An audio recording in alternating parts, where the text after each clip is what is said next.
Assalamualaikum warahmatullahi wabarakatuh. Selamat datang di perkuliahan Sistem Manajemen Basis Data. Materi kita kali ini akan membahas mengenai bentuk normalisasi.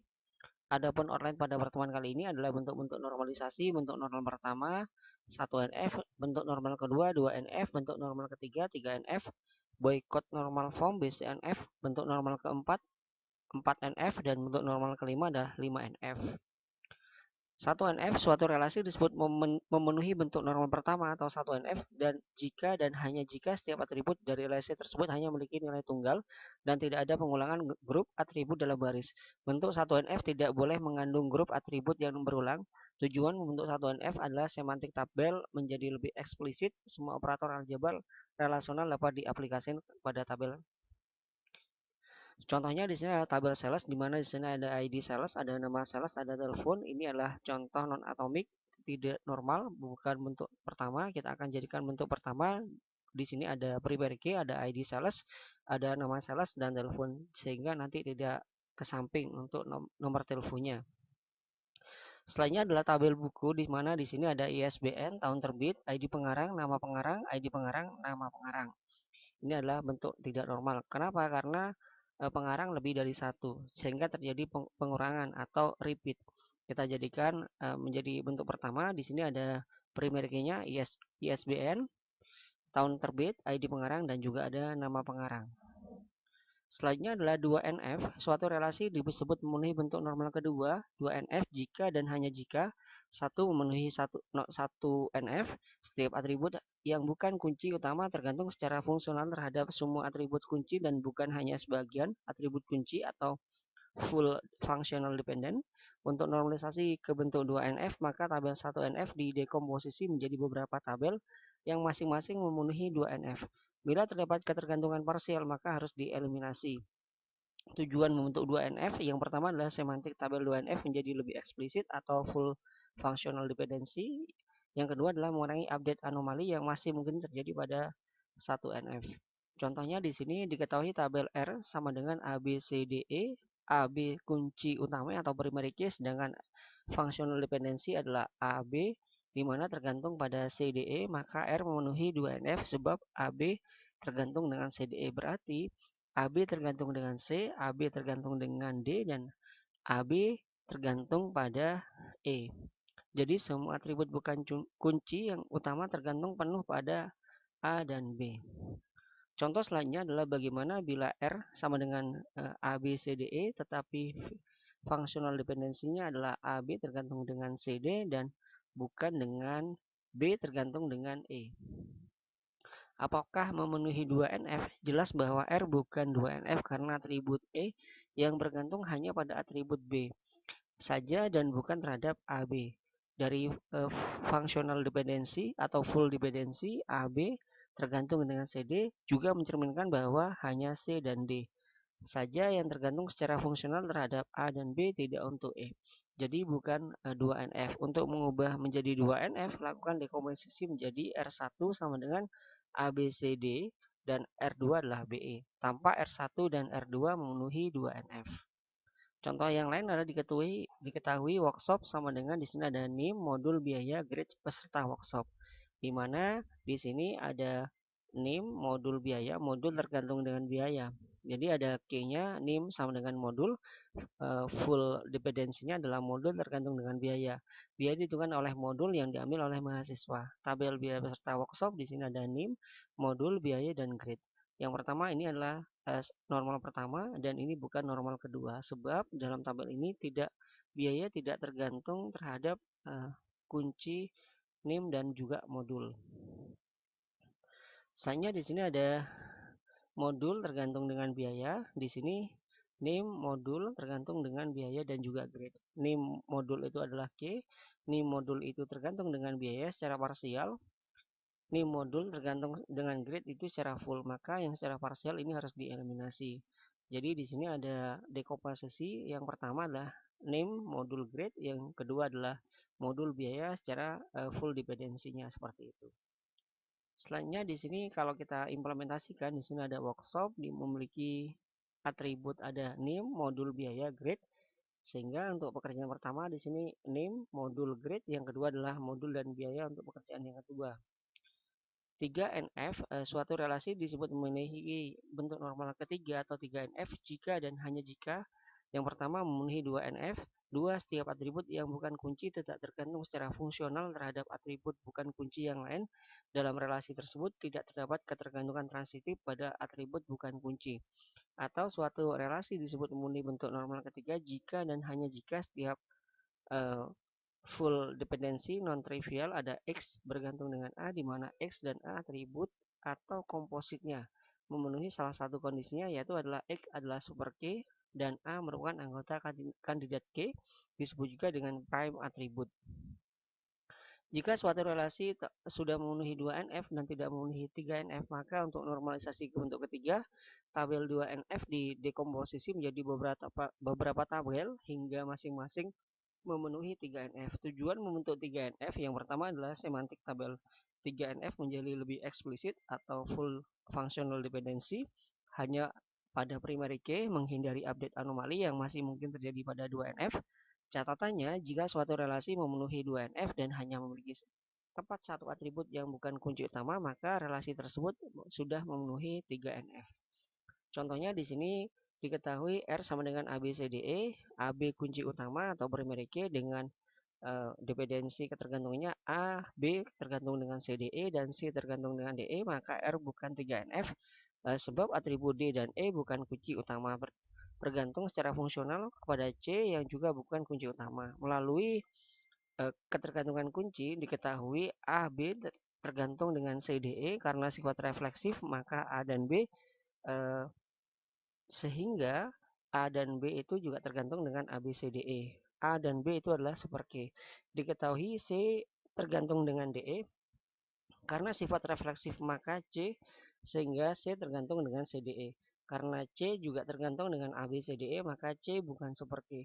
Tidak memenuhi definisi 3NF, jadi R disebut dengan 3NF. Agar R memenuhi 3NF, maka harus didekomposisi menjadi R1, di mana memiliki anggota A, B, dan C, dan R2 memiliki anggota C, D, E, sehingga R1 dan R2 memenuhi 3NF. Selanjutnya di sini adalah ketergantungan kunci, ada A, B tergantung dengan C, D, E, berarti AB tergantung dengan C, C tergantung dengan DE, AB tergantung dengan DE, AB tergantung dengan D, ini harus kita reduksi, AB tergantung dengan E, ini harus kita reduksi. Dekomposisinya adalah R1 ABC dengan ketergantungan AB tergantung dengan C, R2 CDE dengan ketergantungan C tergantung dengan DE. Nah, seperti ini adalah R1 dan ini adalah R2. Selanjutnya di sini misal diketahui struktur informasi dari suatu dokumen supplier akan dibentuk pada satu tabel skema, yaitu adalah TPS, SI, status, city, P, quantity dengan SP itu adalah primary key dan berlaku ketergantungan S tergantung dengan status dan S tergantung dengan city. City tergantung dengan status, lakukan normalisasi dari 1NF hingga 3NF. Ada S, status, city, dan PQ. Selanjutnya di sini ini adalah untuk TPS, di mana di sini adalah 1NF bukan 2NF. Masalahnya ada redundansi, tergantung tidak konsistensi atau low speed proses, dan juga ada anomali. S tergantung pada status city, tapi kita bisa lihat insert data ada S5 30 Jakarta tanpa diikuti pada P, khususnya dengan key. Menghapus satu baris data juga akan merusak keutuhan informasi.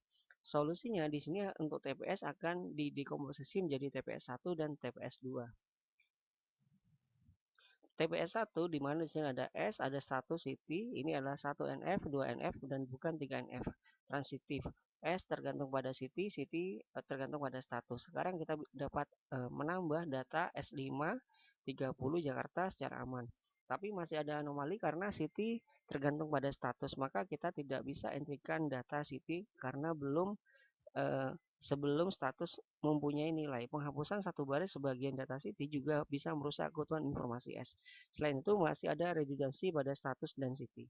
Untuk TPS 2 di sini ada S, P, dan Q quantity, di sini sudah memenuhi 1NF, 2NF, dan 3NF. Redundansi parsial tidak potensial lebih baik dari redundan sebelumnya. Tidak mungkin menghilangkan semua redundan, tapi kita akan membuat yang minimal. Selanjutnya di sini ada TPS1 bagian kedua dan ada TPS2. Jadi di sini untuk TPS1 bagian 1 sudah memenuhi 1NF, 2NF, dan 3NF. Untuk TPS2 sudah memenuhi 1NF, 2NF, dan 3NF. Sedangkan untuk TPS2 sudah memenuhi 1NF, 2NF, dan 3NF. Selanjutnya diberikan skema R sama dengan A, B, C, D, E, F, G, H, I, J, K dengan ketergantungan fungsional. A tergantung dengan B, C, D, C tergantung dengan E tergantung dengan F, AE tergantung dengan G, H, I, J, K, I tergantung dengan J, K. R memenuhi 3NF jika tidak. Kita akan merancang skema R sedemikian sehingga memenuhi bentuk 3NF bila melakukan dekomposisi tabel, melengkapi dengan uji dekomposisi dengan uji lossless. Diketahui R sama dengan A, B, C, D, E, F, G, H, di mana AB primary key ketergantungan fungsional berlaku pada functional dependency. Ada A tergantung pada C, CF, B tergantung dengan GH, AB tergantung dengan DE, dan D tergantung dengan E. Jika diketahui bahwa R memenuhi 1NF, maka apakah R memenuhi 2NF dan 3NF? Jika tidak, rancanglah skema relasi sehingga memenuhi bentuk 2NF dan 3NF, lengkapi dengan uji dekomposisi dan uji lossless. Selanjutnya di sini ada BCNF, ada tabel student, ada books, ada pinjam. Student di sini ada SID, name, dan age. Functional dependency ada SID, name, age. BCNF sebab di sini SID adalah super key. Untuk books di sini BID, title, dan year. Functional dependency-nya BID tergantung dengan title dan year. BCNF sebab BID adalah super key. Pinjam, ID pinjam, SID, BID, dan date, di mana ada functional dependency. ID pinjam tergantung pada BID dan date, bukan BCNF, sebab ID pinjam bukan super key dan ID pinjam tidak tergantung dengan SID. Selanjutnya di sini adalah ID pinjam, SID, BID, date, di dekomposisi menjadi pinjam, ada ID pinjam dan SID. Di sini functional dependency trivial tergantung dengan BCNF. Untuk pinjam yang kedua di sini ada ID pinjam, BID, dan date. ID pinjam tergantung pada BID dan date. ID pinjam super key dan juga bisa disampaikan adalah BCNF. Perbandingan antara BCNF dan 3NF itu selalu mengurai suatu relasi ke dalam relasi di 3NF, di mana ada dekomposisi adalah lossless, dependensi dipertahankan, itu selalu mengurai suatu relasi ke dalam relasi di BCNF, dan dekomposisi adalah lossless, tidak mungkin mempertahankan ketergantungan. Contoh kasus redundansi pada 3NF adalah jadwal, NIM, modul, dosen. Functional dependency-nya dosen tergantung dengan modul. Relasi ini memenuhi 3NF karena tidak ketergantungan transitif, tetapi tidak memenuhi BCNF karena dari dosen tergantung dengan modul, maka dosen bukan kandidat key. Alternatif yang digunakan adalah dekomposisi menjadi tabel. Jadi di sini ada bukan BCNF, ada NIM modul dosen menjadi BCNF. Di sini ada NIM dosen, dosen modul. Selanjutnya di sini adalah 4NF atau for normal form, bentuk normal form terpenuhi dalam sebuah tabel jika telah memenuhi bentuk BCNF dan tabel tersebut tidak boleh memiliki lebih dari satu multi-value atribut. Untuk setiap multi-value dependency atau MVD juga harus melakukan functional dependency. Untuk 5 normal form, bentuk normal kelima terpenuhi jika tidak memiliki sebuah lossless decomposition menjadi tabel-tabel yang lebih kecil. Jika 4 bentuk normal sebelumnya dibentuk berdasarkan functional dependency, maka bentuk kelima dibentuk berdasarkan konsep join dependency, yakni apabila sebuah tabel telah didekomposisi menjadi tabel-tabel lebih kecil, harus bisa digabungkan lagi dengan join untuk membentuk tabel semula. Berikut adalah referensi pada pertemuan kali ini dari Code Normalization 4NF dan 5NF, Udinus EU, Basis Data Normalisasi. Sekian, terima kasih. Sampai jumpa pada pertemuan selanjutnya. Wassalamualaikum warahmatullahi wabarakatuh.